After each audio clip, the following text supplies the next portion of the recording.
자, 시작하겠습니다. 불교 입문 4강째죠. 4강 네 번째입니다. 그래서 이번 기회에 기초를 확실히 정리하고 넘어가도록.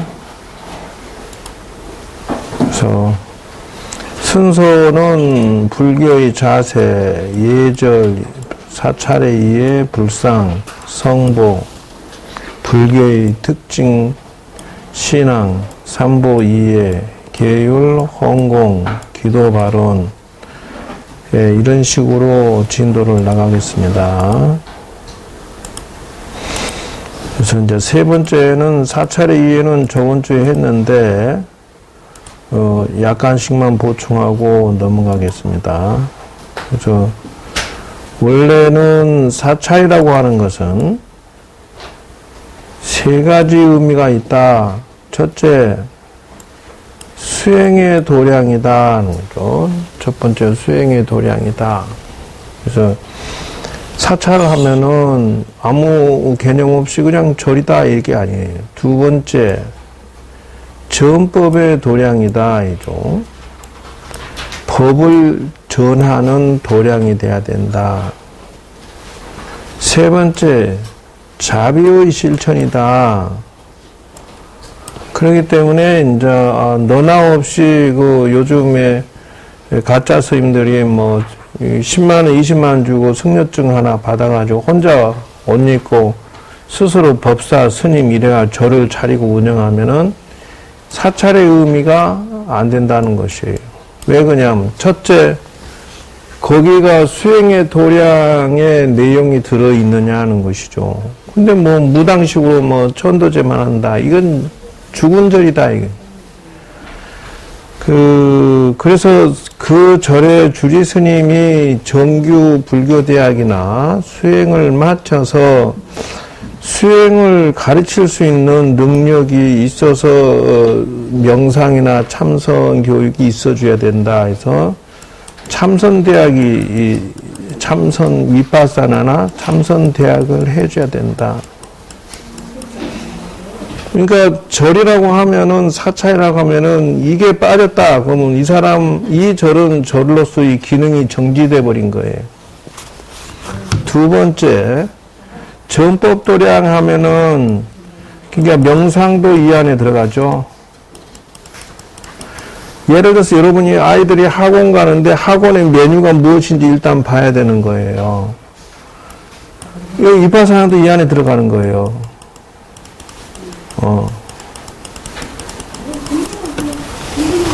이제 하다 보면은 심리 명상 같은 사람이 치유 명상 같은 거는 해야 되기 때문에. 두 번째는 전법도량이 무슨 말이냐 하면은 불교대학이 그 절에 있느냐 하는 것이에요. 불교대학. 만약에 이 절은 크고 좋은데 참선대학도 없어요. 불교대학이 없어요. 그러면은 이 절은 사찰의 의미를 퇴색시킨다. 그러면 스님 이 절에 불교대학이 있는데 참선대학은 없어요. 그러면 그것도 직무유기예요. 다시 말하자면은 이 절은 스님 참선대학은 있는데 불교대학은 없는데 그러면 이것도 잘못된 것이다. 이 세 개가 무조건 들어있어야 된다는 거예요. 세 개. 그리고 이제 세 번째는 자비실천 도량이다 해서 첫 번째가 자비를 실천하려면은 먼저 내가 부처님의 은혜로 그랬어요. 부처님의 은혜로 자비를 받아야 되겠죠. 그래서 첫 번째가 기도대학이라는 거예요. 스님 참선대학 불교대학인데 기도대학은 없는데 그러면 그 절은 직무유기한 거예요. 어찌됐든. 그러니까 세 가지가 골고루 다 있어야만 된다라는 것이죠. 두 번째는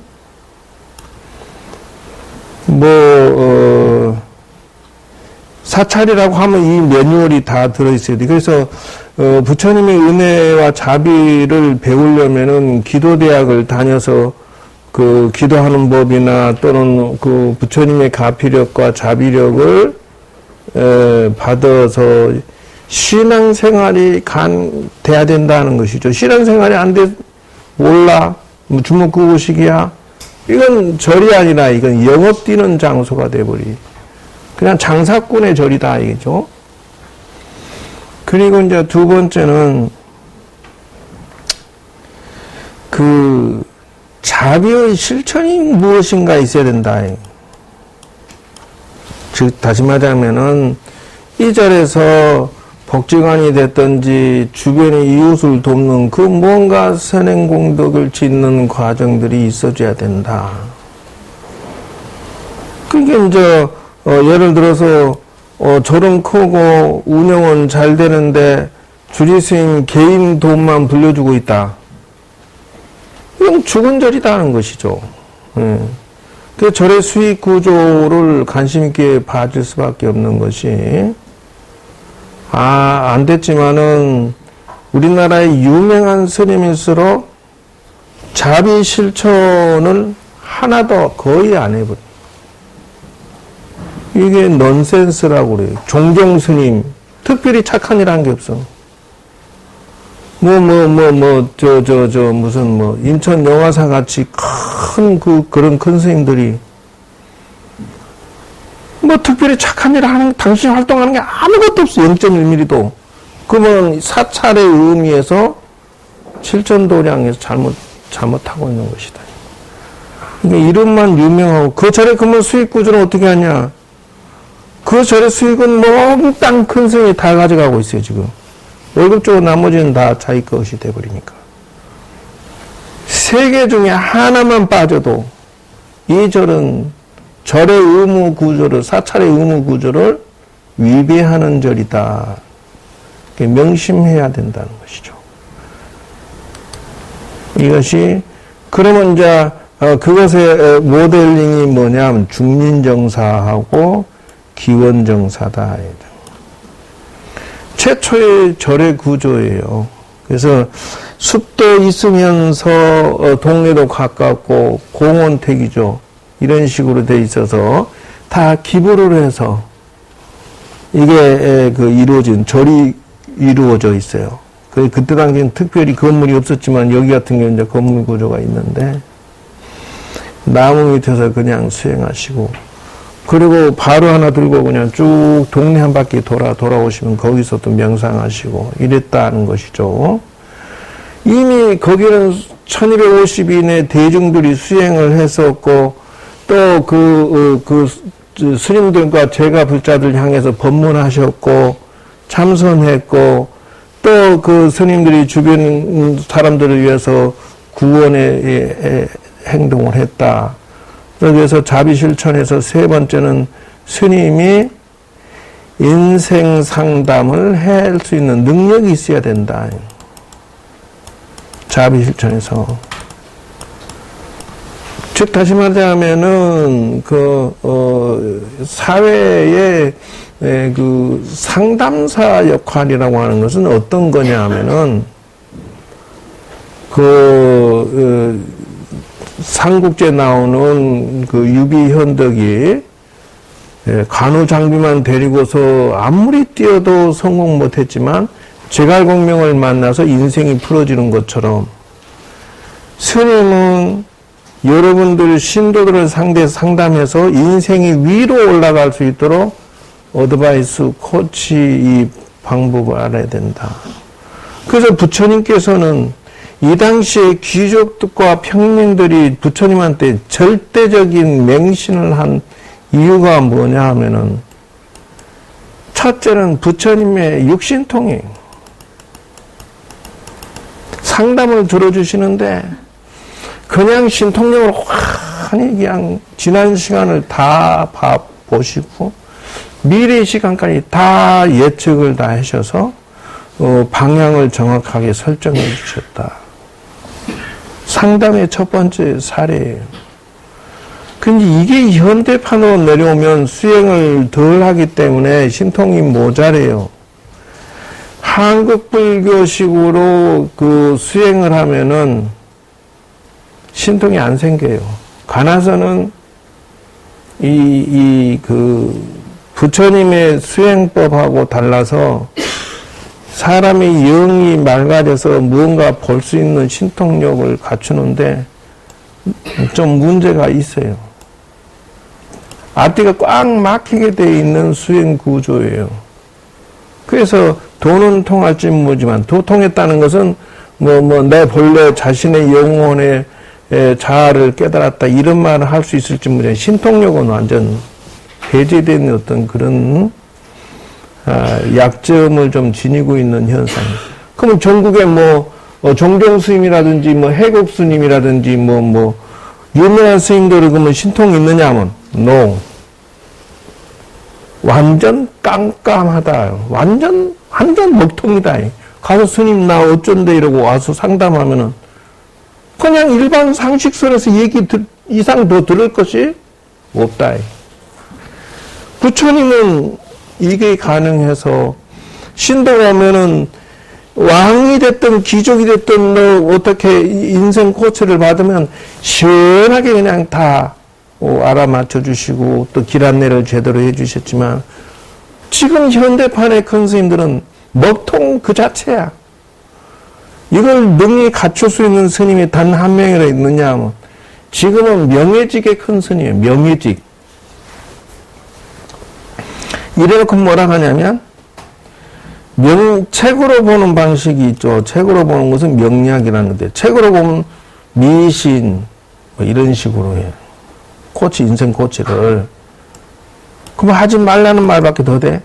그래 놓고 돈의 욕심은 누구보다 더 많아. 돈과 명예의 욕심은. 이걸 보고 뭐라고 하냐면 모순이라고 한다. 현실의 인생 상담을 차라리 사회에서 있는 무속인이나 명리학 보는 이런 철학관에서 AS 하는 것보다 못해주면서 돈은 더 벌어. 이건 무슨 구조냐는 거예요. 이거는 잘못된 것이다. 이거죠. 인생 상담을 안 해줄 것 같으면 거지로 사는 게 나아. 산에 가서 나오지 마세요. 세상의 경조사를 같이 하기 싫으면 관두라이. 그러니까 세 가지 중에 하나만 빠져도 여러분들한테는 치명타가 된다. 왜 그러냐? 참선 명상의 이 기술을 안 가지고 있으면요, 심리적으로, 정신적으로 AS나 이 마인드 파워가 성장이 안 돼서 건강한 정신을 못 가지고요. 불교대학이라는 철학적인 심오한 경지를 이 스님이 공부를 덜 해서 못 준다.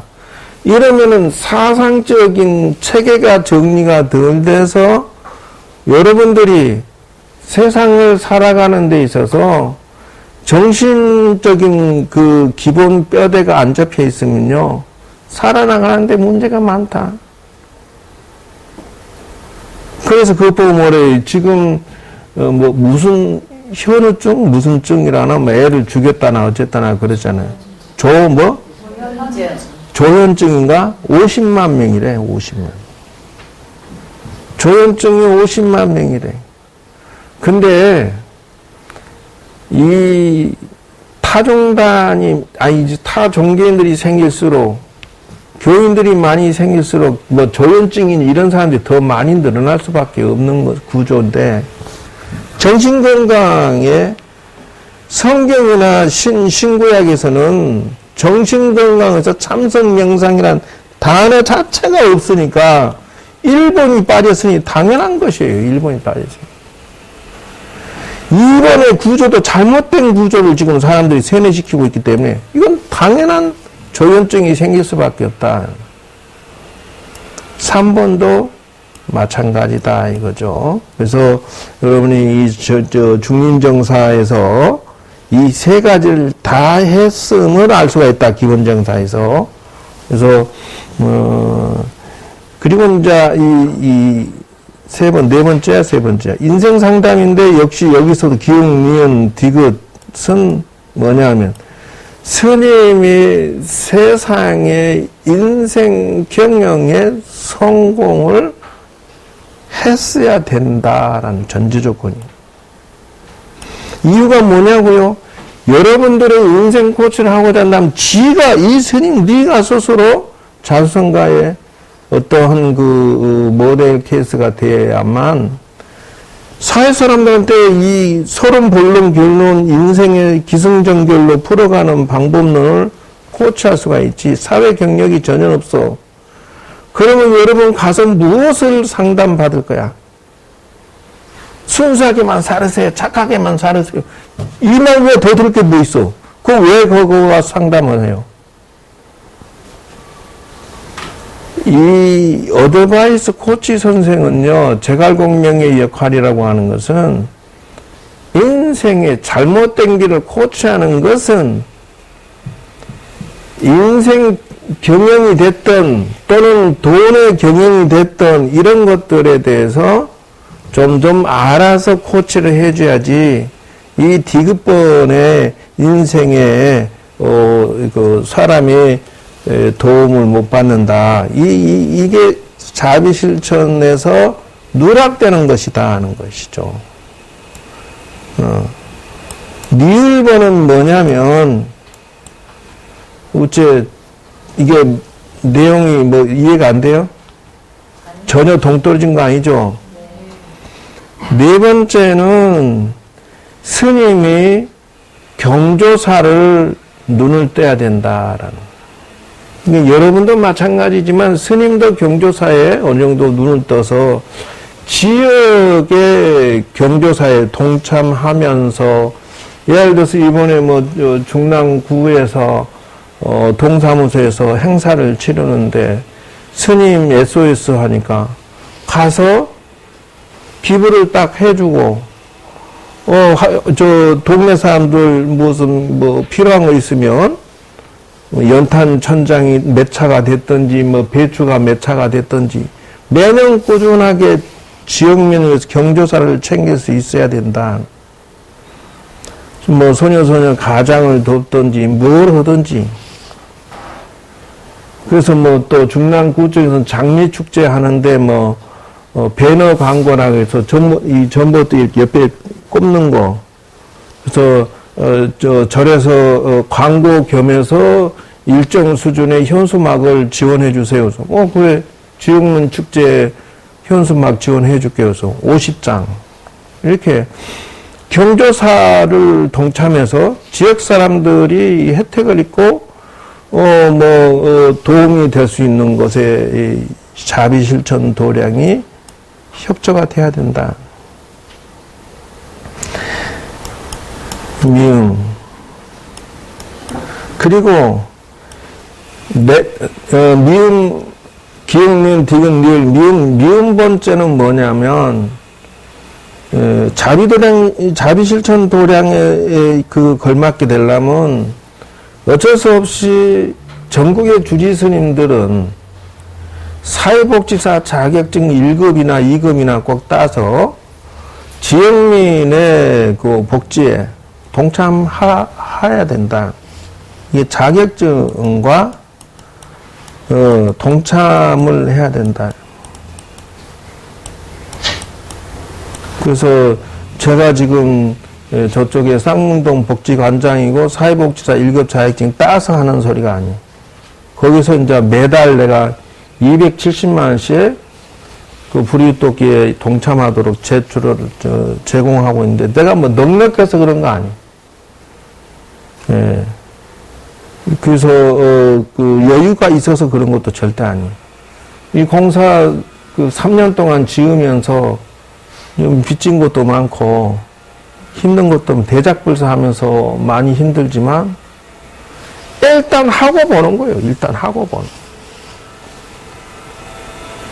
이게 자비당 실천을 하지 않는다. 나부터 내가 복 짓는 행위나 자격증이나 과정들을 생략해버리면은 시인들이 십시일반 한 건 그거 다 몰라요. 그럼 내가 개인적으로 뭐 찾고 하냐, 이게. 그건 아니다. 그래서 이 중에 하나만 빠져도 제대로 돌아가는 구조의 절이 아니다. 제대로. 그러니까 무속인절들이 뭐 법사나 무속인이나 보살절들이나 또 기타 결혼한 스님절들이 이 다섯 가지, 이 세 가지 기본 구조가 빠져버리니까 사이비가 되는 거예요. 사이비가 되는 거예요. 그래서 사이비가 되는 거예요. 왜? 무속인이나 보살절이나 결혼한 절에서 첫째 참선명상대학 안 할 것이고, 두 번째 불교대학 안 할 것이고, 세 번째 자비실천 기도대학 안 할 것이고, 맨날 사람들 뭐 책 봐서 뭐 천도제나 요거나 해먹고 가족들 뭐 먹여 살리는데 치중할 것이고, 볼 것도 없어요. 이렇게 살면은 세월이 가면은 이 가족이, 이 스님의 가족들이 하늘의 천벌이 기다리고 있다. 그래서 무속인들 말년이 다 비참하고 무속인들 가족이 대물림에서 안 좋고 이런 이유가 바로 그것이에요. 이것을 안 해서 그래요. 그런데 선생님 이 중에 하나만 하는 절은 살아있는 절 아닙니까? 아니 여러분 자동차 바퀴에 하나 푹 빠져 있으면 이 절이 올바른 절이라고 사찰이라고 하겠느냐는 것이죠. 생각해 보세요. 이 바퀴 빠져도 안 되고, 이 바퀴 빠져도 안 되고, 이 바퀴 빠져도 안 되고, 이 안에 들어있는 미음번 1, 2, 3, 4, 5인가? 이게 빠져버리면 그게 무슨 절이라고 하냐는 것이죠. 인정 못 한다는 것이죠. 그럼 이제부터는 어느 절에 가든 매뉴얼을 보세요. 매뉴얼. 사찰. 기초교리 사찰 매뉴얼을 보세요. 이 매뉴얼이 있는가를 봐라. 이 절에서. 그럼 간단해 그냥. 그런데 수익 구조가 어떤 식으로 되어 있는가를 관찰해 보면 예를 들어서 도순사 내 주지다. 도순사 주지가 이 매뉴얼을 지금 하고 있느냐를 봐라는 거예요. 간단해. 내 보문사 주지야, 조계사 주지야. 이 매뉴얼을 하고 있는가 봐라 이거죠. 근데 매뉴얼 구조를 보면요. 이 구조를 일부러 가지고 있는데 수익 구조는 월급 주고 나머지 스님의 인마이 포켓. 즉 더 맞으면 도순사 주지를 내가 4년 해서 도순사 주지가 월급 주고 나머지는 자기가 수십억, 수백억 이런 구조로 되어 있는 것은 자비실천 주지 스님이 뭔가 지금 착각하고 있는 거예요. 재벌이야 주지 스님이. 이러면 안 된다.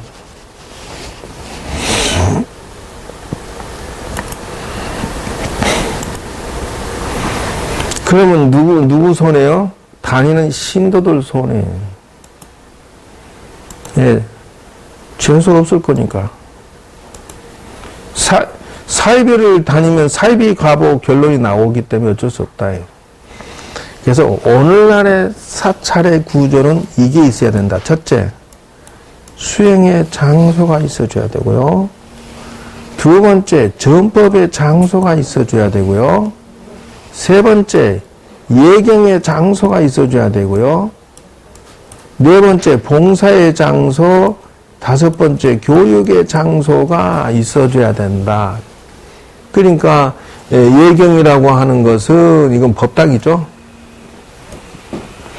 그래 이제 전법의 장소나 교육의 장소나 여기 중복이 되는 것 같은데 지금 이제 교실이죠. 교실. 봉사의 장소는 조직원들, 신도들이 신도회 사무실이 있어줘야 돼요. 원래 수행 장소는 참선 명상의 장소가 있어줘야 된다.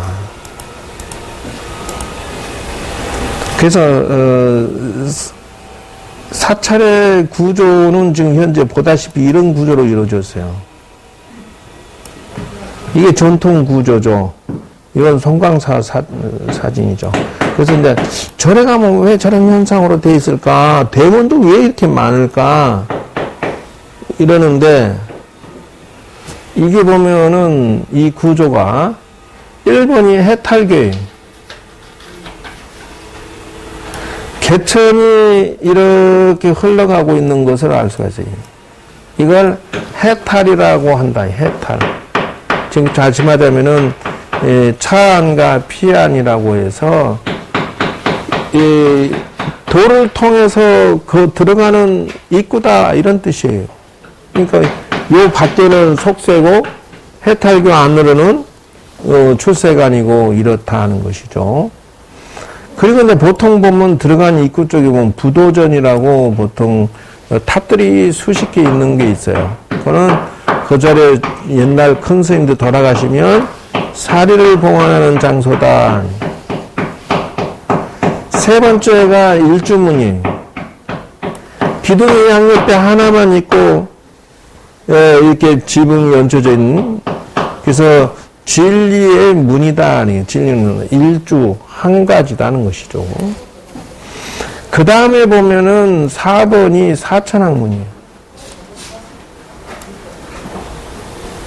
이런 형태 순서를 기억을 하시는, 또 나는 딱 들어갔는데 개천 건너간다. 이게 해탈문이구나 이래야 돼. 그 다음에 기둥이 하나만 써. 이게 일주문이구나 이래야 돼. 양쪽에. 또 이제 들어가면 사천학문이, 그 다음 이 순서대로 꼭 어디나 꼭 이렇게 큰절은 이렇게 돼 있다는 것이죠.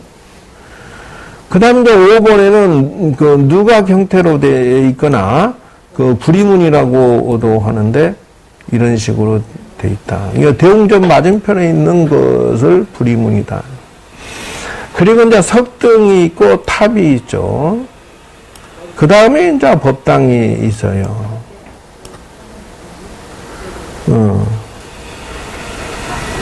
그 다음에 이제 법당의 한쪽 위쪽으로 산신각이 보통 있어요. 이제 이런 것들이 있는 것은 산을 지키는 산신이 불교일까 아닐까? 칠성이나 산신, 불교 아닙니다. 그런데 여러분 산신각이 법당보다 큽니까 작습니까? 자연스럽게 융합을 포옹을 다, 기존에 우리 불교가 들어와 보니까 이 산신 용왕이 다 있단 말, 칠성이. 그건 자연스럽게 융합을 했는데 불교가 84,000 경전으로 워낙 심오하니까 산신 용왕이 도우미로 그냥 자동으로 자그마한 정각으로 돌아서 버려요. 자기들이 한 거하고 싸우고 덤벼봤자 게임이 안 되니까 같은 공간 안에 같이 호흡하는, 이렇게 포옹하는 구조로 이루어졌다 하는 것이. 그래서 기독교에서 트집 잡는 산신용왕은, 칠성은 불교의 볼 내용에는 거리가 있어요. 그러나 융합이 돼서 서로 처음에는 뭔가 기싸움을 했겠죠. 근데 자동으로 산신 경전이 얼마나 있어요? 칠성경이 얼마나 있어? 없단 말이에요. 이게 자동으로 게임이 안 되니까 법당의 주인공이 되고 산신 이런 삼성강 이런 것들은 옆으로 빠지는 것이죠. 그 다음에 누각 쪽에 보면은 범종각도 보통 있어요. 법당 맞은편에. 그 다음에 이제 지장전도 있어요. 이 구조가, 지장전이 물론 이쪽 계통이 물론 한쪽 옆으로 있는데, 이 지장전은 돌아가신 분들을 위해서 존재하는, 거기에 시왕전이 들어있어요. 열시왕이. 여기처럼, 여기가 지장전이 현재 이 법당 구조가. 그러니까 조상님들을 위해서 만들어진 것이다. 삼성각도 있죠. 그래서 저 순서를 예를 들어서 여러분이 포기사 시험 친다. 그러면 저 순서를 살짝 섞어놓고 적어보시오. 아니면 그냥 통으로 다 비워놓고 순서로 적으세요 하면 해탈문, 일줄문 요거 쭉쭉 적어야 돼. 순서를. 근데 적으세요 해놓고 빈란에 있는데 적다가 틀렸다. 그러면 탈락. 극락사는 내 자격증으로 내가 불교 전통 승가대학, 해인사 승가대학 나왔죠. 중앙승가대 나왔죠. 동대에서 석박사 했죠. 이러기 때문에 내 자격증을 여기는 정식 불교대학 허가가 난 절이에요. 여기서 여러분들이 마음만 먹고 열심히 공부해서 포기사 지원 시험도 칠 수 있는 절이다. 그러면 구조가 어떻게 되냐면 전이라고 하는 것은 궁전전자를 써서 부처님과 보살이 계신 곳을 전이다 건데, 각이라고 하면은 삼성각이나 칠성각이나 각으로 이렇게 그런 분들은 각이라고 호칭하고, 부처님과 보살이 모신 곳은 지장전, 대웅전, 비로전, 관음전 전부 전자를 붙인다. 부처님과 불보살님 계시는 장소는, 그러니까 전자 붙었다 그러면 여기는 부처님과 보살님 계시구나. 각자 붙었다 그러면 산신각, 용왕각, 삼성각, 칠성각 요 각이구나. 이렇게 기억을 해 놓으시면 틀림이 없어요. 다 아는 것이라서 할 필요 없었나? 알았는데 다시 들어? 법하시면 재미없어? 질문을 해볼까? 하지마. 다 알아서 관심 없는 것 같아. 응? 그래서 남 설명을 해줘야 돼.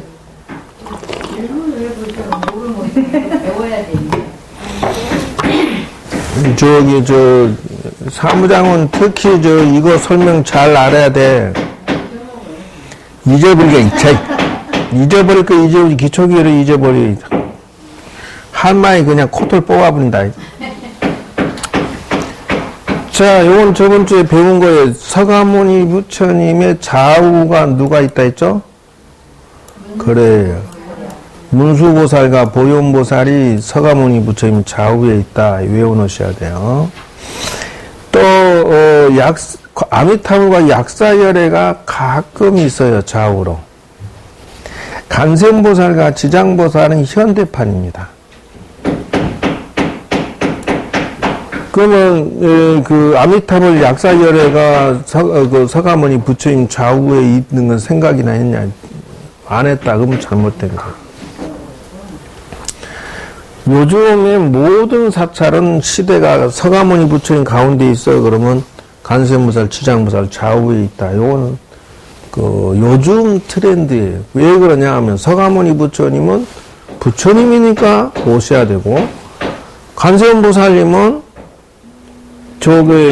소원을 성취하기 위해서 자비표상으로 모셔놓고, 지장보살님은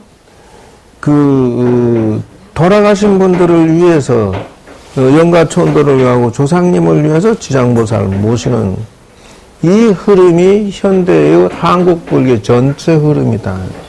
그러니까 옛날 법당에는 문수보현과 아미타 약사로 가는데, 현대 새로 지었다 하면은 요 스타일로 간다는 거예요. 화면을 잘 가리켜야 돼. 통째로 들어가는가? 여기에 글자 써진 게 뭐라고 써졌어요, 현판에? 대웅정이란 써졌죠. 그럼 누가 있죠? 그렇습니다. 큰 대자, 영웅웅자, 전전자. 그래서 대웅전 하면, 여기 서가모니 부처님입니다. 좌우는 누가 있죠? 문수, 보현, 가섭, 아란존자. 그 다음에 아미타불, 약사열. 간세음보살, 지장보살. 대웅전은 이렇게 돌아가는구나. 다 빼놓고요. 이걸 예를 들어서 포기사 시험 칠 때 뭐라고 하냐면, 서가모니 부처님 대웅전 딱 적어놓고요. 여기에 주불과 좌우 협시불을 적으시오. 이렇게 해놔요. 그러면, 요거? 이러고 서가모니 부처님 적어놓고, 협시불에 문수보살, 보현보살 딱 적어서 땡! 땡이. 왜? 요것도 적어줘야 돼요. 아미타불 약사 여러분, 여기까지. 딱 입시시험 치는 기분이네. 근데 이제 사회활동을 위해서는 현대 한국 불교에서 활동하는 데는 도움이 되니까 어쩔 수 없어요.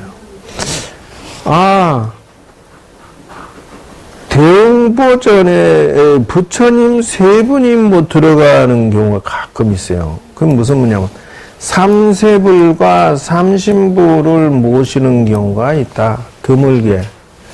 그 삼세불은 뭐죠? 과거불. 그렇지. 현재불. 미래불. 이렇게 과거 연등불, 현재 서가모니불, 미래 미륵보살 이렇게 삼세불이 있는 경우가 있고요. 삼신불은 무엇입니까?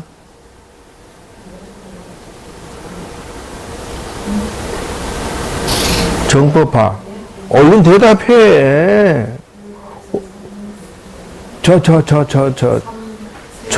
염성이 똥 싸는 소리 하고 앉아.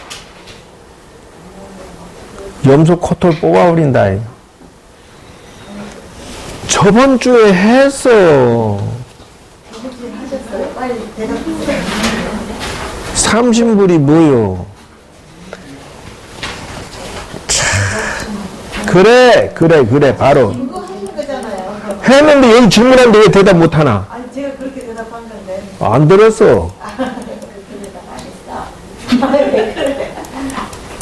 법신, 보신, 화신을 삼신불이라고 한다.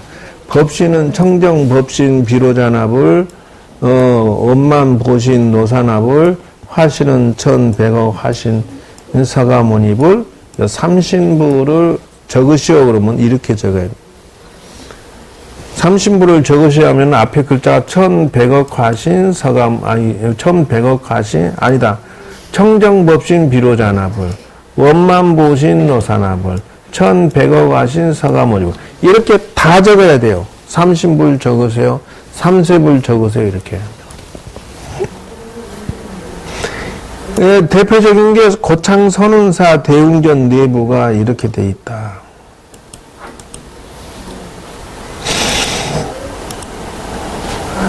이건 선운사 과거, 현재, 미래불이죠. 그 다음, 대적광전은 누가 있는 분 되죠? 그래, 소주존에 컨닝해. 컨닝하라고. 비로자나 부처님이 계시는 장소를 대적광정이라고 한다. 해인사 가면 이렇게 써져 있어요. 대적광정. 그럼 비로자나 부처님 계시고. 예. 대적 비로자나불은 청정 법신 비로자나불이란 뜻이에요. 그리고 줄여서는 비로정이라고도 한다. 연화장 세계의 비로냐.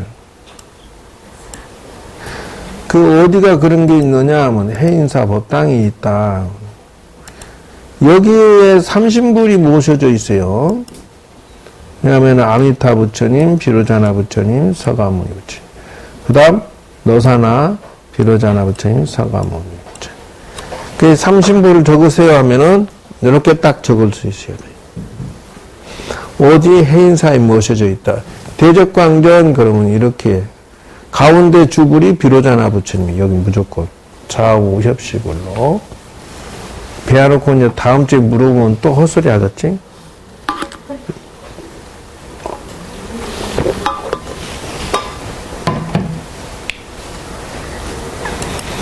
이거 다 배운 건데,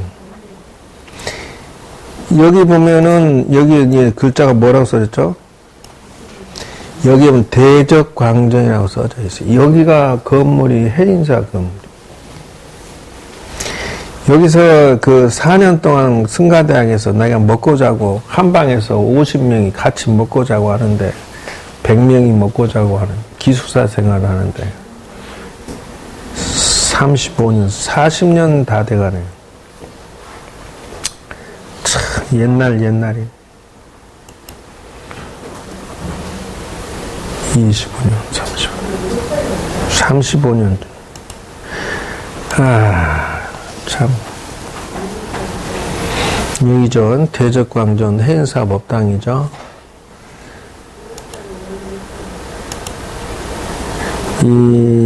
자, 극락전은 누가 있는 법당이죠?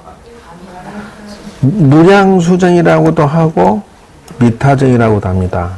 그래서 지금 무량수전인데 스님 왜 아미타불이 있어요? 이렇게 또 질문하는 사람이 있어. 스님 미타전인데 왜 이렇게 나와? 그러면 안 돼요. 아미타 부처님이 주구예요. 네. 그래서 무량수전 같은 것이에요. 그러면 좌우협시불이 누구누구죠? 그렇죠. 앞에 보고 컨닝하시면 돼. 간세음보살, 지장보살. 예, 이렇게 돼서 협시불이 그렇다.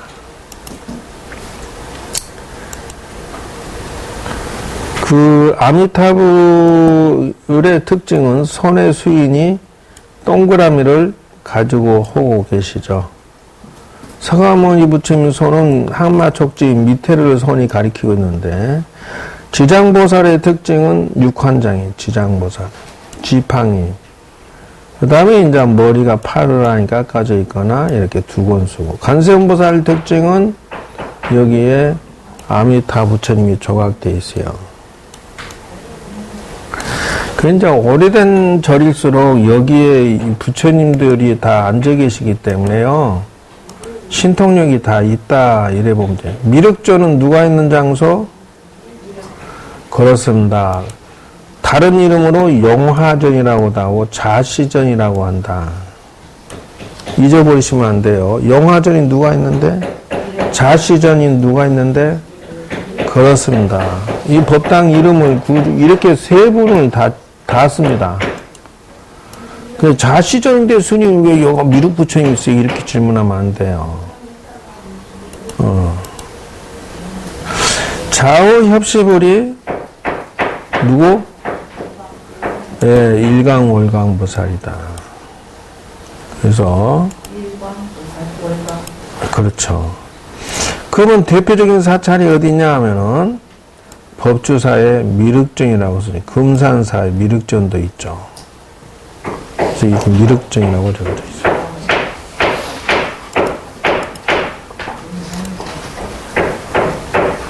원통전은 누가 있다고? 이제는 컨닝을 아주 대놓고 잘하네. 원통전과 간음전이라고도 합니다.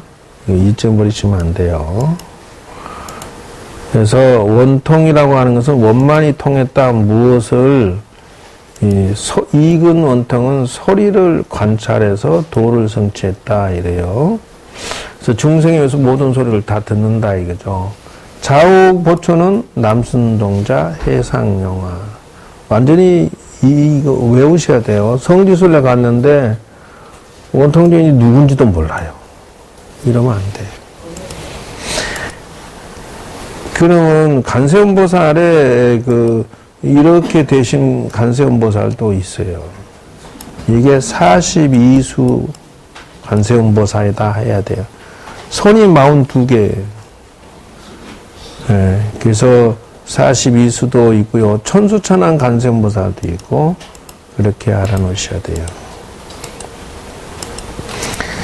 자, 약사전은 약사 유리광 열애불이 계시는 것이고요. 이걸 다른 이유로 만월보전이라고도 하고 유리광전, 보광전 이렇게 세 가지 법당의 호칭이 있어요. 만월보전 하면 약사 유리광. 보광전 해도 마찬가지. 전등사의 약사전이죠.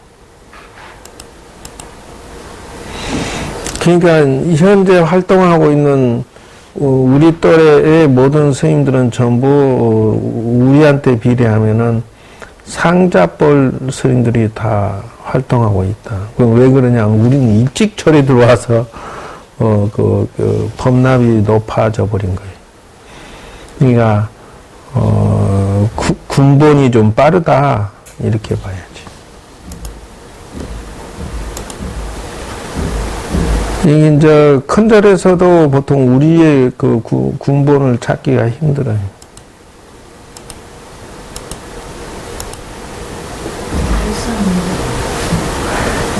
팔상전은 누가 있는 것이죠?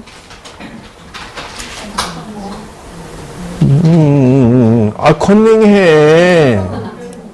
그래, 크게 얘기해. 안 들리시니? 안 들려, 무슨. 그래서 8가지의 서가모니 부처님의 그림을 모셔져 있는 곳이다. 8폭으로 나눠진 부처님의 일생을 그려놓은 곳이고요. 협시불로는 제아가라보살과 미륵보살이 있다. 여기 이제 잘 속는 게 뭐냐면, 팔상전에 본존불과 협시불을 적으세요. 이렇게 해놨어요. 팔상전에. 이렇게 서가모니 뭐라고? 문수보유를 딱 적어놨어. 틀려. 이게 사람이 헷갈려요.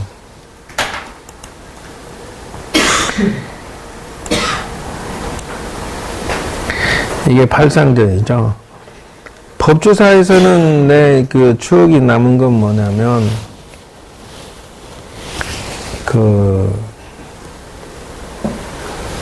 기도를 이렇게 내가 많이 했어요. 그래서 부산 범어사에서 하루에 서서 10시간. 아니, 여기가 아니지. 부산 범어사 법당에서 하루에 10시간씩 기도를 내가 그때 맡아서 했다고.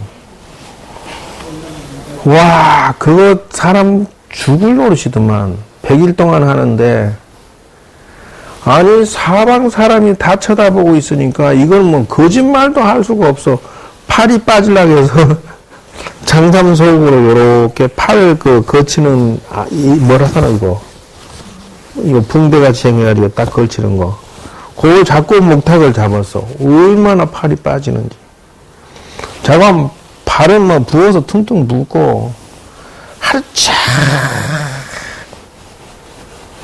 딱 치는 거예요. 그 기도 끝나고, 제일 처음에 한 게, 해양 때 마침 백중이 딱 되더라고. 내 그때 가진 돈이 없어서 500만 원 있는 거 탁 털어가지고 백중 대중 공양 겸 조상님 제사 탁 했지. 근데 범어사는 특히 신도들이 많아서 뭐 법당 뒤로 평풍을 쳐가지고 왁구를 짜서 위패를 주시는데 수만 명 위패가.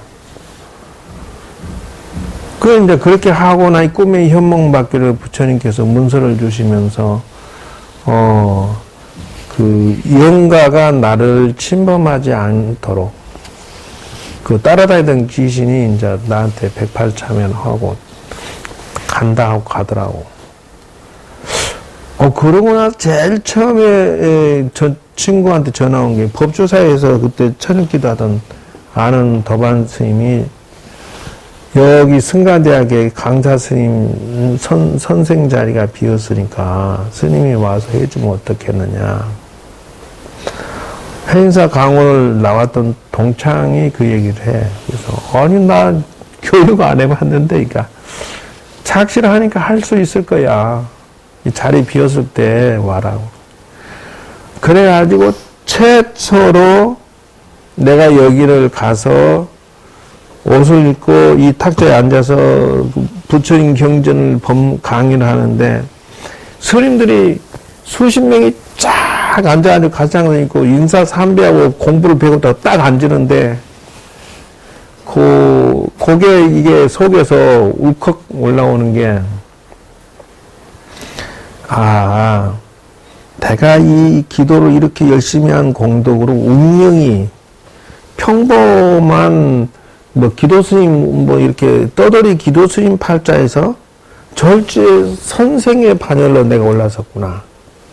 전법으로, 죽기 살기로 기도한 공덕으로 부처님 가피력으로 난 영가촌도 하고, 내가 신줄이 좀 있었는데 그거 다 정리되고, 갑자기 내 신분이 그냥 선생으로 딱 뛰어올라는, 운명이 바뀌는 것을 느낄 수가 있었어요, 그때.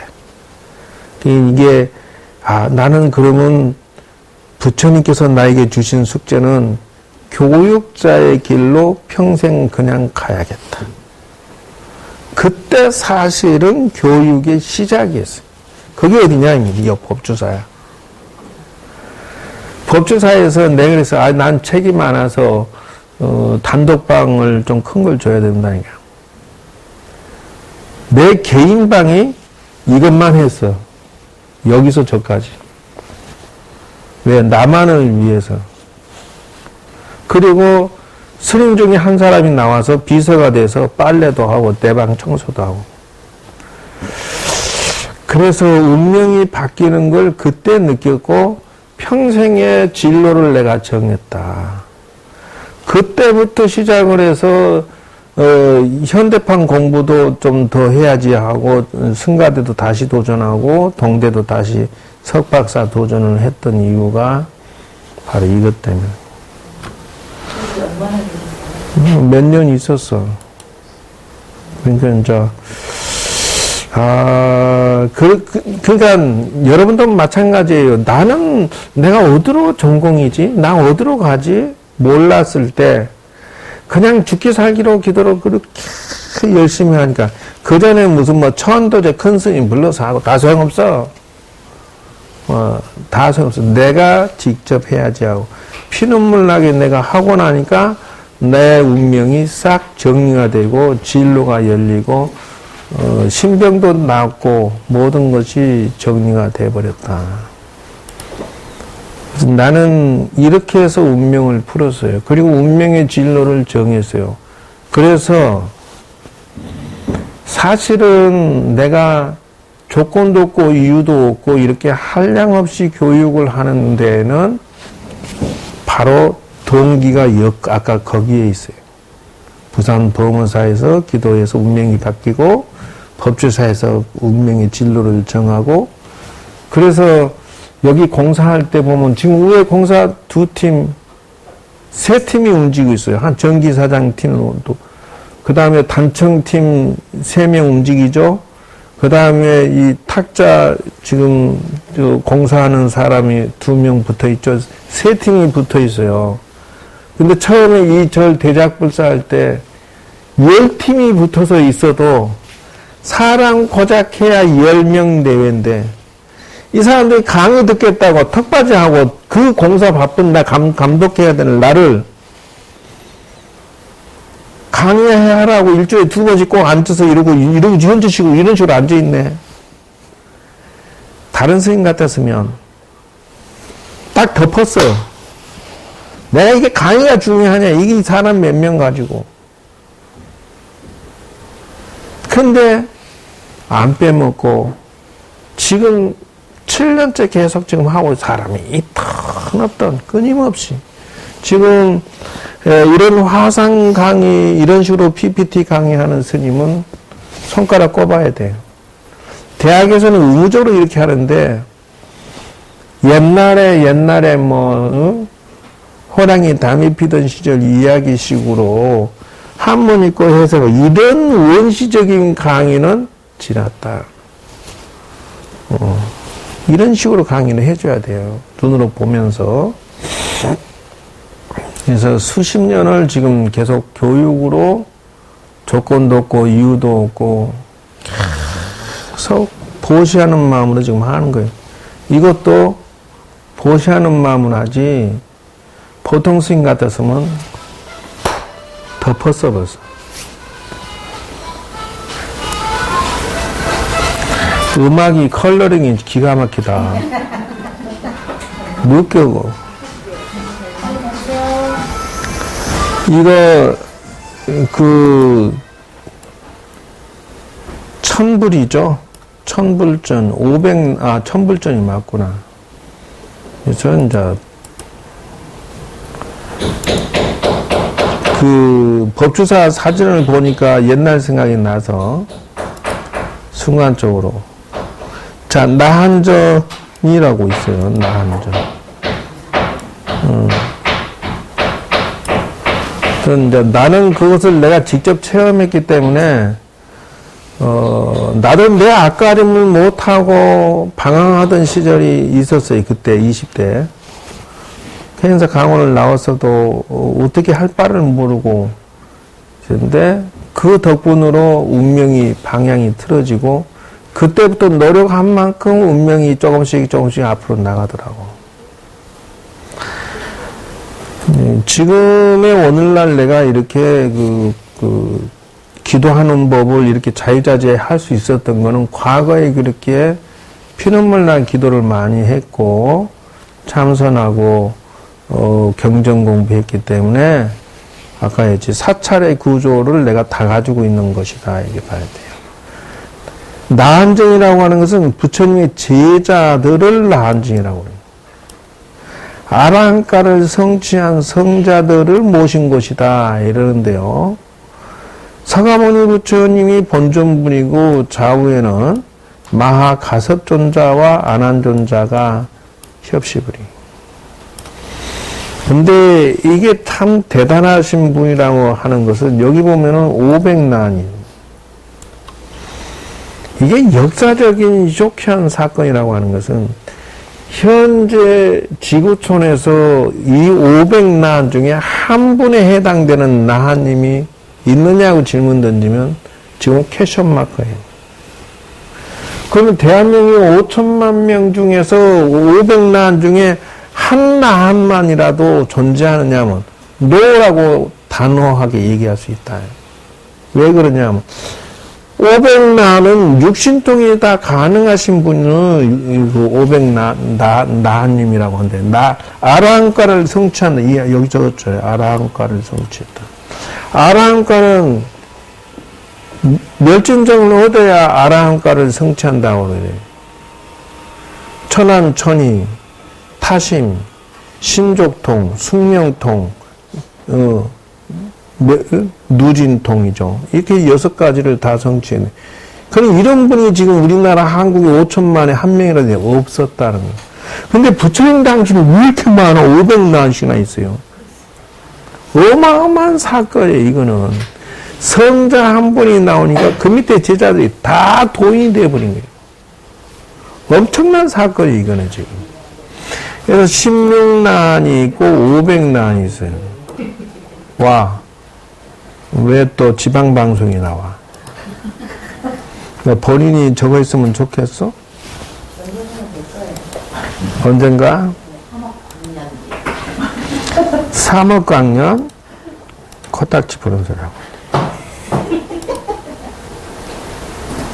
자, 명부전은, 시황제나 명부전은 지장보살이 계시는 주전이, 그래서 지장보살이 중생구제하는 곳이고, 지장보살님의 협시불은, 이 10대왕과, 좌보처, 덤명존자, 우보처, 무독기왕이 있다. 입으로 얘기했으니까 다 외워버려야 돼. 좌보처 누구? 돈명존자. 돈명. 우보처 누구? 뭔 기왕? 무독기왕. 귀신의 왕이다, 이거죠. 그 좌우 협십으로 이렇게 빼놓고, 명부전에 좌우 협십을 적어서 이른다? 이러면 안 돼. 명부전에 시왕님도 있다는 것을 알아주시고요. 자, 지장보살의 특징은 지팡이를 가지고 있죠. 여기 육한장. 그럼 머리를 보통 이렇게 깎고 계시. 이게 지장보살의 특징이에요. 원력이 너무 크다, 이러네. 중생구제를 위해서. 그 다음, 대장전은 장경각을 모신 장소다. 이렇게 나가는 거예요. 장경. 8만 대장경.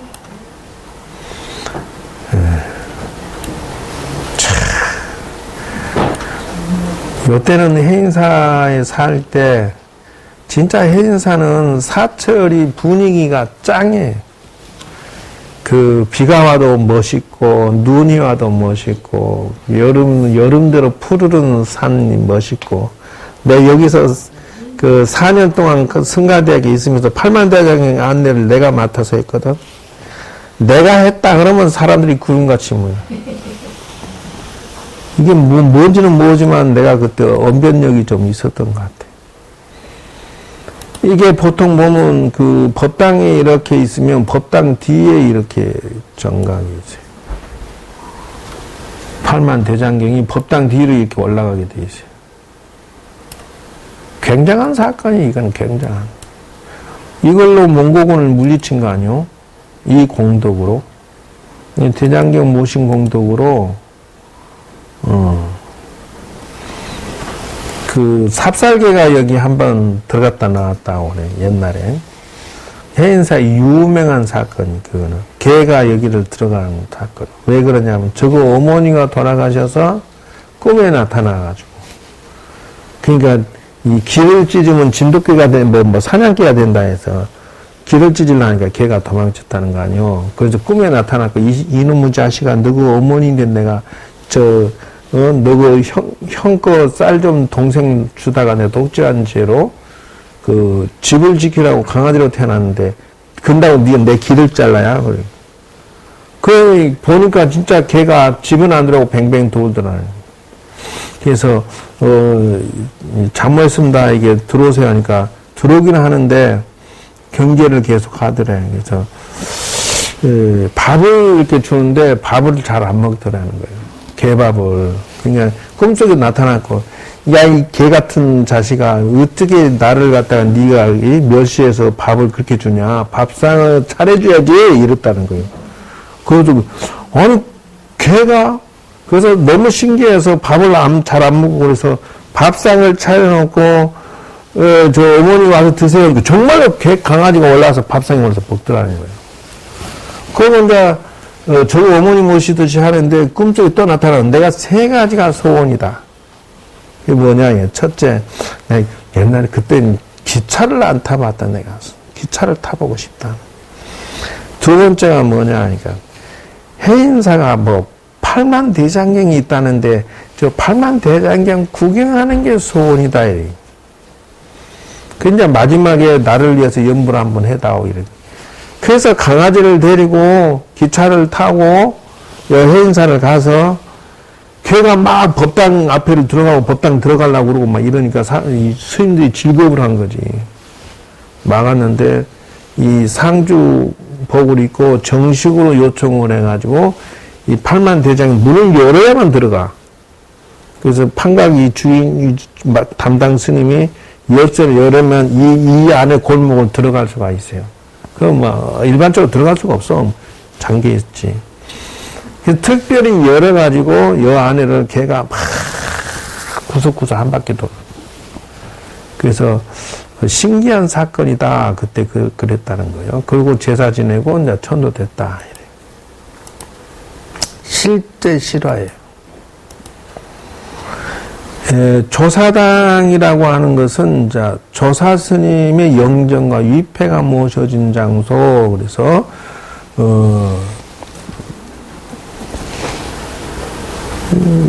보조국사 모셔져 있죠. 예를 들어서 총광사 국사정이라고 하죠. 16국사가 뭐 삼성각은 누가 했느냐? 산신, 독성, 칠성이 삼성각이라 한다. 세 분이 모셔져 있어요. 그러면 산신은 알겠죠. 칠성도 알겠죠. 독성은 뭐냐면 혼자서 성자가 되신 분이다. 이 독성이라고 그래. 그래서 독각이라 한다. 이게 16국사가 모셔진 이렇게 영정이 그려져 있죠. 이렇게. 예, 성광사. 이게 삼풍각이죠.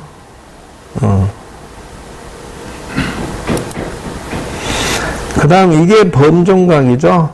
그래서 범종각에 대해서는 다 설명을 했어요. 그래서 범종각 부속사 안양로 그렇죠. 이렇게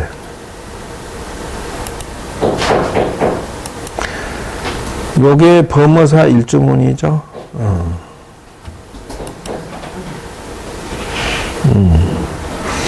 이런 일주문은 범어사밖에 없어요. 이제 원래 일주문은 기둥이 2개밖에 없는데 이게 4개나 있잖아요.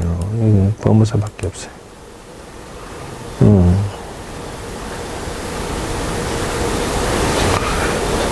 이 글자가 뭐냐면 신광불매야 망고군헌이다 뭐라고 써졌나.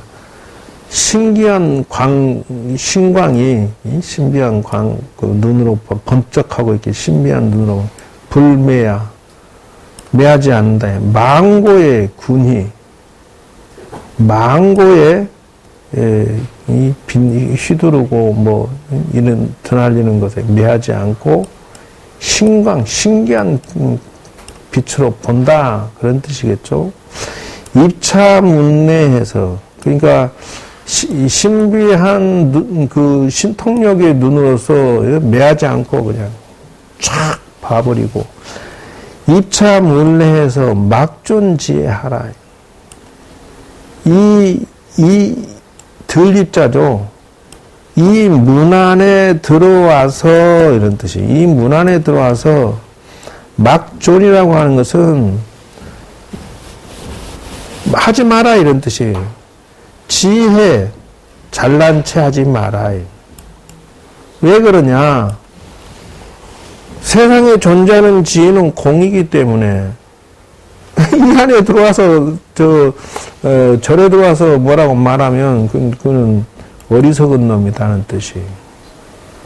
막존지혜 사량 분별을 붙이지 마라. 인생이 공인데 거기다가 뭐라고 얘기할 거야? 할 말이 없지. 그러니까 절에 와서 큰소리 치는 사람 지금 바보 멍청이. 자, 여기는 사천왕 설명 다 했죠? 사천왕문이에요. 특징들도 설명 다 했어요. 이제 이런 경우는 예를 들어서 명심해야 될 거는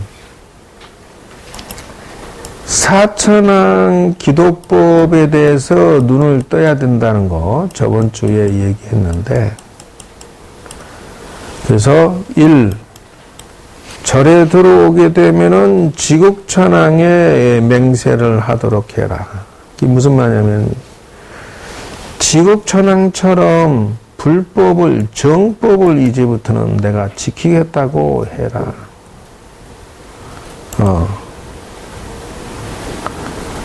그래서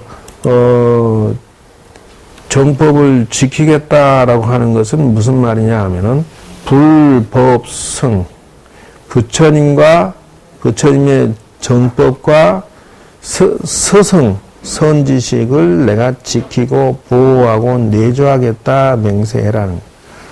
그러니까 부처님에 대한 첫째가 신앙심이 없으면 불교 신자가 아닌 거예요. 부처님을 배신하고 타종교로 갔어. 말할 게 없어. 이거는 지국천왕의 뜻을 위배한 것이죠. 법이라고 하는 것은 부처님 법만 인정을 하고 나머지 사이비법들은 놔버리라 그 말이에요. 근데 부처님 법을 잘 몰랐어. 이러면 이 사람 문제가 되는 거죠. 그래서 부처님의 진리만 진리다 생각해야 된다는 것이고요. 승의 선지 선생이라고 하는 것도 역시 마찬가지요. 피눈물 나게 공부한 선생을 의지해야 된다. 그럼 첫 번째가 그런 원력의 지국천왕의 기도를 해서 내가 오직 출세간 법만을 중심으로 지키고, 그러면 절이라고 다 절이냐면 아까 얘기했죠. 출세간 법이 없는 절은 뭐 보살절이나 무당절은 이건 아니죠. 출세간 절이 아니라는 것이죠. 두 번째, 2차 물례해서 증강천왕의 기도를 해야 된다. 즉 말하자면 어제보다 오늘이, 오늘보다 내일이, 내일보다 모레가 증장이 돼야 된다. 뭐든지 조금씩 성장을 시켜라. 무엇을 성장시키느냐? 자기의 수양하는 것을 성장시키도록 해라. 부처님의 출세간 영혼을 지나 엊그대 시키는데 멈추지 말라 그런 뜻이에요. 자기 성장이 멈춰버리는 사람, 이 사람 불교 신자가 아니다. 두 번째 증장천안 기도를 맹세를 해야 된다. 절에 들어와서 이게 기초 기도법이에요. 기초 상식이에요. 그러니까 성장을 멈춰버리는 신자는 사마외도다 이런다는 것이. 그리고 어떻게 평생 멈추지 않고 공부하겠다 해라. 세 번째, 광목천왕의 기도를 하려고 맹세를 해라. 그러면 광목이라고 하는 것은 빛광자, 눈목자, 번개처럼 현명하게 판단하고 본다. 그게 뭔 말이냐면은 정견 정사를 맹세코 성취하겠다고 해라. 모든 매사를 전부 바를 정자 볼견자, 바르게 보고 바르게 판단했는가를 지혜롭게 보고 지혜롭게 판단을 하는 것을 늘 객관화시켜서 초심을 잃지 말아야 된다는 것이.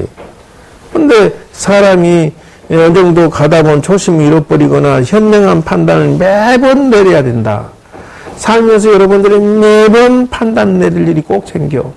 근데 광목천왕의 원력을 얻은 자는 부처님의 불지견을 늘 자기 마음속에 두고서 내가 사익을 너무 지나치게 추구하는 기도를 하고 내가 너무 지나친 감정 자기중심으로 판단한 게 아닌가. 내가 성격이 못났고 성격이 모순이 있고 내가 성격에 장애가 있나. 자기를 검증하면서 광목천왕입니다. 네 번째는 다문천왕이라 해라. 그래서 마늘다자 들을문자, 끊임없이 하루에 한 번 이상은 부처님의 법문을 꼭 듣도록 하고 공부를 평생 영원히 할 맹세를 세워라는 거예요. 그래서 이게 전부 무엇에 포인트가 들어있느냐 하면 중생세간이라 출세간에 중심을 두고 있다라는 것을 알 수가 있어요. 그러면은 속세에 사는 사람들이 중심으로 사는 사고방식의 세계는 중생세간이라 한다. 중생세간은 오직 인생의 목표가 뭐냐 하면은 여기는 부귀영화가 인생의 목표예요. 부자 되고 귀하게 되고 영광스럽고 화려하고, 그래서 부귀영화가 인생의 목표지만 출세간에서는 자기완성이 인생의 목표다. 자기완성. 아라한가를 중득했어요. 육신통을 성취했어요. 그게 왜 아라한가 중득한 사람 거냐? 바로 내가 그런 전지전능한 능력을 가지고 있다. 그러니까 세계의 모든 종교는 자기완성이라는 단어를 빼버렸어. 기독교, 천주교, 마호메트교 이거는 전부 종으로 사세. 이런 논리와 철학이 신의 종으로 사세. 이게 그들은 시작이고 끝이요. 그러나 불교만이 자기완성, 자기수양, 자기성취를 인생의 포인트로 두고 있다. 우주 삼라만상의 온 우주가 전부 뭘로 돌아가느냐? 나로부터 시작하고 나로부터 끝난다는 것이에요. 그래서 자기 영혼의 눈을 뜨지 못한 자, 이 사람은 로봇가 사는 거야. 정신 나간 사람이야. 정신 나간 사람. 그래서 절에 가서 출세간의 사상으로 4,000원 기도를 하지 않았다. 이 들어오면서 이 사람은 사입이고 외도고 불교 신자가 아니고 구경꾼이다. 그래서 뭐라고 해? 초하루 날 떡 신도도 오는 거, 구경꾼이 오셨군. 이러는 거야. 왜? 출세간의 사고방식, 사상을 안 가지고 있으니까.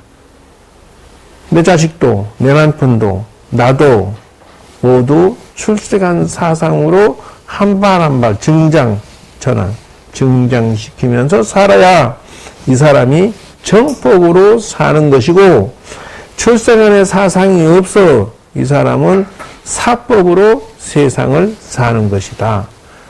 절에 30년 다니고 40년 다녀도 사법이다 하는 거예요. 그래서 이게 해탈문이죠. 불이문이라는 것도 같은 말이죠. 그게 이제 왜 그러냐 하면은 이 구조가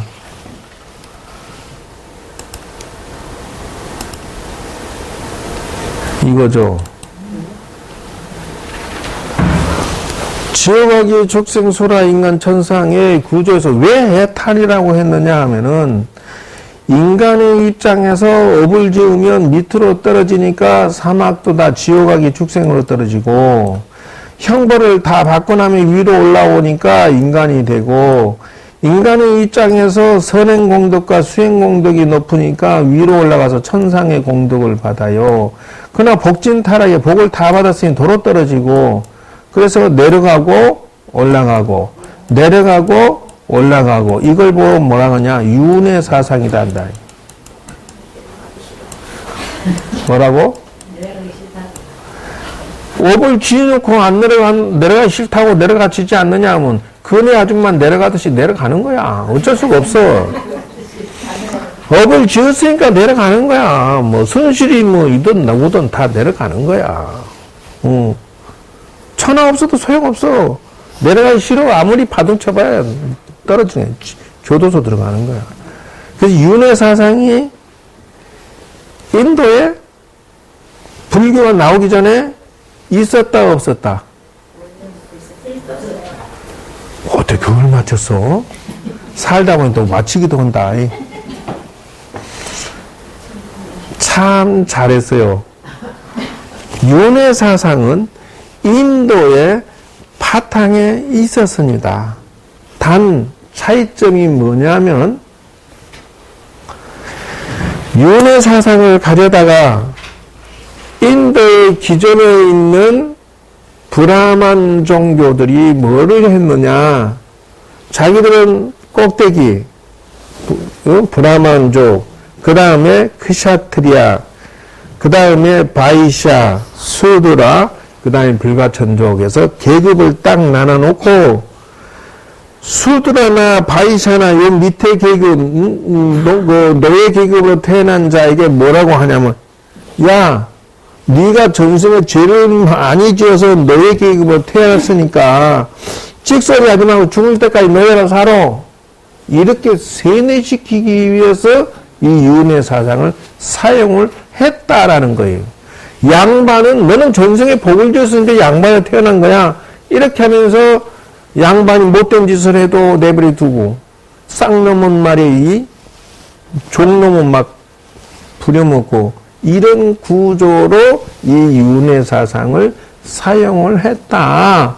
그런데 요게 불교로 들어와가지고 윤회 사상이 뭘로 바뀌었느냐? 해탈 사상으로 바뀌었다라는 거예요. 이게 차이점이에요. 해탈 사상으로. 그래서 해탈문이 있는 거요. 세계의 모든 종교는 최상의 이상주의적인 목표를 뭘로 더 가지냐면 천상주의예요. 천상주의. 너가 종으로서 충실히 하면 천당에 영원히 가. 이렇게 그 메시지를 주면서 꼬시는데 이거는 불교에서는 천당을 원하지 않습니다라는 거예요. 뭐냐? 나하고 죽고 올라갔다 내려갔다 물레바같이 두루박같이 올라갔다 내려갔다 반복하는 것을 스탑! 하는 게 불교의 새로운 패러다임, 출세간 사상, 즉 윤회에서 해탈하고자 하는 것이 불교의 핵심 철학이고 사상이다. 그러니까 기독교 천주교 마호메 투교의 사상은 불교에는 안 통해. 왜? 불교 공부를 제대로 한 사람은 죽었다 깨어나도 천상의 복을 줄 테니까 너 종으로서 잘 신을 섬겨라 이렇게 얘기하면 안 통해. 왜? 천상 갔더라도 복이 닿으면 떨어지지. 신이 있어서 복이 다 된 사람을 내가 마음에 드니까 너는 천당 가고 너는 마음에 안 드니까 너는 지옥 가고 심판관이 그런 자가 있다면 이런 심판관은 어떤 심판? 이 심판 법관이야말로 사이비 법관이지. 누가 인위적으로 너는 내 마음에 안 드니까 영원히 교도소 가 있어. 너는 내 마음에 드니까 영원히 천당 가 있어. 이렇게 주제를 하는 신이 있거나 판사가 있다면 도둑놈이고 이놈은 깡패고 이럴 수가 없는 놈이라는 거예요. 왜? 죄를 지었으면은 지옥 가는 거요. 복을 지었으면 천상 가는 거요. 누가 주제를 해서 하느냐? 바로 네가 주제하는 게 아니라 바로 내가 선택하는 것이라는 거예요. 내가 지어서 내가 받는 거고 내가 지어서 내가 천당 가는 것이지 네가 내가 기분 좋아서 나 천당 가 나 지옥 가라고 결정짓는 게 아니다 하는 거예요. 천당과 지옥은 누군가가 나한테 주어지는 게 아니라 내가 스스로 지어서 들어가고 내가 스스로 지어서 올라가는 것 뿐이다. 맞아 틀려? 맞습니다. 교인들이 옳은 생각이야 틀린 생각이요? 그렇기 때문에 노래를 부르는 거예요. 누가? 선담빙기 코딱지가 미쳤어 이렇게 하는 이유가 바로 그거예요. 어떻게 신이 있어갖고 모든 걸 다 신이 알아서 혼다라고 착각하냐고. 잘 사는 것도 내 복이요, 못 사는 것도 내 복이요, 잘하는 것도 내가 하는 것이요, 못하는 것도 내가 할 짓이지. 누가 대신 먹어주고 시험 치고 벌을 대신 받아주냐고. 아니다. 우주의 주인공은 신이 아니라 나다라는 거예요.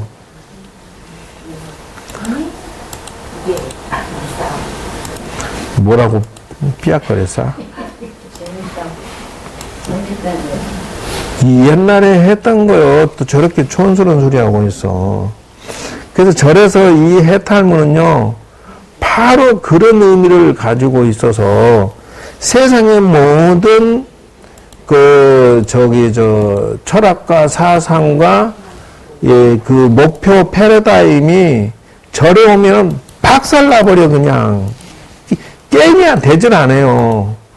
그러니까 신분 목사들이 한없이 죄를 짓는 것은 바로 그렇게 사기쳐서 죄를 짓는다는 거예요. 그러니까 자기들이 사탄막이니까 남도 사탄막이다 한다는 거죠.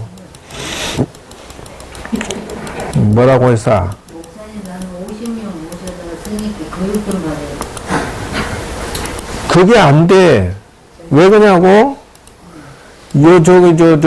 저거, 뭐라 하나, 사람들, 특검 말고 또, 사람들 저거 할 때 청문회, 그거 나오는데, 유명한 사람들 전부 한결같이 거짓말 했어, 안 했어? 그 사람들이 몰라? 지성인이고 교육받고 다 한 사람들이야. 왜 거짓말 했겠어? 알면서도 목사 신보고 뭐고 필요 없어. 현재 나하고 이익관계가 뭐냐가 중심이지. 거 봐. 정부에 나와서 한 놈도 다 거짓말 안 한 놈 있으면 나와보라고 그래. 성에 장을 지지겠다 내가.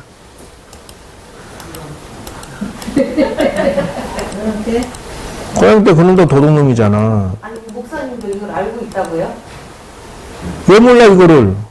알아요? 아는 사람은 알겠지. 왜 목사님? 알아서 목사님 목사지. 그래서 이 사상을 아는 신도는 절대로 개종이라고 할 수가 없다는 거예요. 중요한 거는. 자, 해탈문에 대한 설명은 아주 확실히 불이문도 마찬가지예요. 둘이 아니다 이렇게 얘기하는 것은.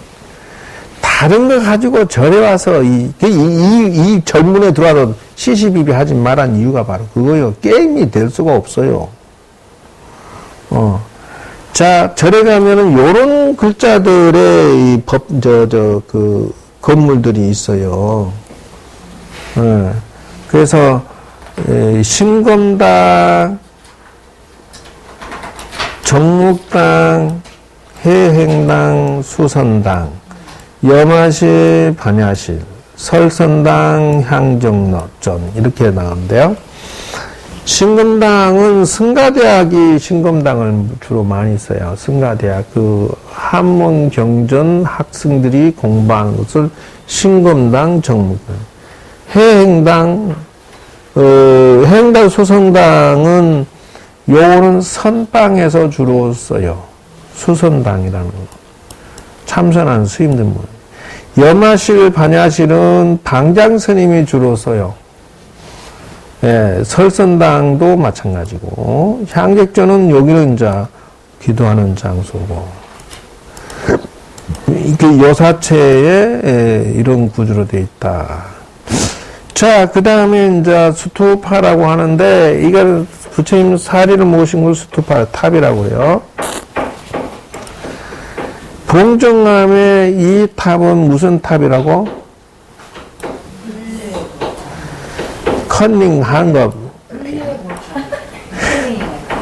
그렇게 얘기하면 안 돼. 요 탑은 그냥 봉정하면 이제 불탑인데, 정렬보궁에서 여기는 사리를 모셔져 있다. 이렇게 해서 불상을 안 모신다. 여기 이제, 봉정암에 가면은 법당에 이 탑만 보이고, 없어요. 자복에 부처님이 없어요. 그 다음에 이제 분황사의 석탑이죠. 통도사의 봉발탑이고,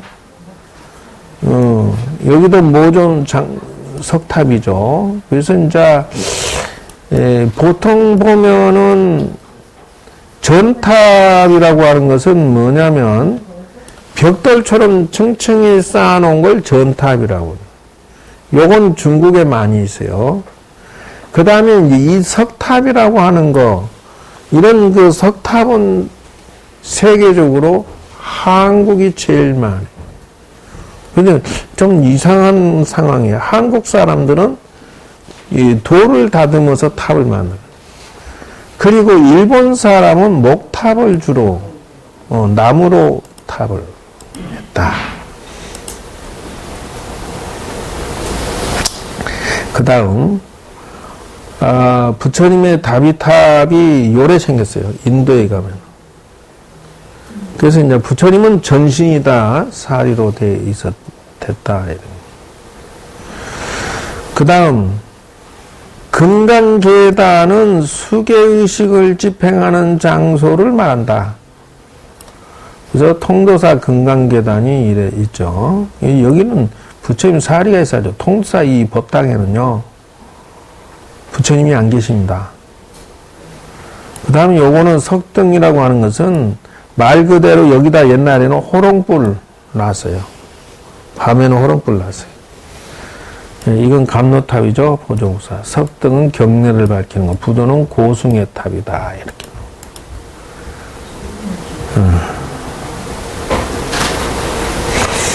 그 다음 법당의 구조는 상단, 불부살이죠. 중단, 신중단이죠. 하단, 영단이죠. 그래서 이런 구조로 이루어졌다. 와, 언제 이런 그 탁자를 우리는 만들어 보냐. 여기 조각이 이렇게 탁자에 잘 돼 있죠. 돈이 많이 들어가야 돼. 뭐라고? 그림은 안 돼. 이거 저건 예를 들어서 저렇게 문양 안 넣고 저렇게 조각 안 하고 민두름하게 탁자 그 원목으로 짜는 데만 3천에서 5천만 원. 무슨 소리 하고 있어 지금. 그래서 저렇게 조각 예쁘게 돼 있잖아요. 저거는 억대예요, 억대. 다 했네. 어우, 다음번에는 불교 입문 4를 해야 되겠구만. 준비는 다 돼 있어요, 이렇게. 4를 다음 주에는 하도록 하겠습니다. 뭐, 조금 반복한 것 같지만, 참고가 되었으면 좋겠습니다. 그래서 여러분들은 바른 정법으로 지금 기초를 제대로 배우고 있는 중이다. 기회가 된다면은 일주일 기도를 도전을 하시도록. 그 해보고, 제가 가르쳐 드린 그 기본 기도법, 이거를 여러분은 다 가지고 계실 거예요. 이걸 가지고 연습을 하도록. 이걸 가지고. 여기 있죠? 글자를 확 줄여버려야지. 이 기도를 여러분들이 집에 가서 반드시 해가지고 오시도록. 그리고 이 천수경 하면서 왜 하는지를 연구를 해오세요. 108배 할 때 왜 하고, 다란이 할 때 왜 하고, 사경독경 왜 하고, 바라민, 조상천도, 소통, 화음, 약창계, 그 다음 5가지 소통 기술 기도법, 요거 필수로 하셔야 돼요. 그 다음에 농사 짓는 기도법, 요거 이제, 배우실 거예요. 왜냐면 내가 기도의 달인이기 때문에 이런 식으로 내가 다 연구는 다 해놨어요. 뭐라고? TV에 나와야 돼. 아이, 한 번 나가는데 무슨 놈이고 뭐 돈을 그렇게 많이 달라는데 어떻게 하냐. 1200만원 한 달에 달래요. 일반 TV에 다 불교방송 말고 일반 생활에 소사, 맙소사 같은 소리 하고 있어요. 자관. 그래서 내가 기도가 처음부터 100일 기도 도전해서 성공하는 사람은 매우 드뭅니다. 그러니까 자기 수준에서 일주일 도전하고, 그 다음에 이제 한 10일 쉬었다가, 또 그 다음에 보름 쉬었다가 또 이제 20일. 요렇게 해서 자기의 근기와 실력을 조금씩 늘려야지, 처음부터 100일 도전하면은, 아이고, 왜냐면 그 약속은 꾸준하게 그 시간에 그 장소에서 꾸준하게 웬만하면 지켜야 되기 때문에, 내가 예를 들어 하루에 1시간 하겠다, 일주일 동안. 꼭 지키면서 하도록 애를 써야 되기 때문에 매우 힘듭니다. 그래서, 그렇게 해서 실력을 향상시키도록 연습. 지금 제가 이 기초교리와 기도를 같이 꺼내놓은 것은 뭐냐면, 마차에 바퀴가 2개가 같이 가야 된다. 이론만 배우고, 실제 체험이 실력이 안 늘면, 이게 보고 뭐라 하냐, 짝퉁이라고 그래요. 이걸 보고 뭐라 하냐, 바보가 되는 불교 공부를 배운다 하는 거예요. 명심하셔야 돼요. 자, 차련 열중식 기상 마치겠습니다.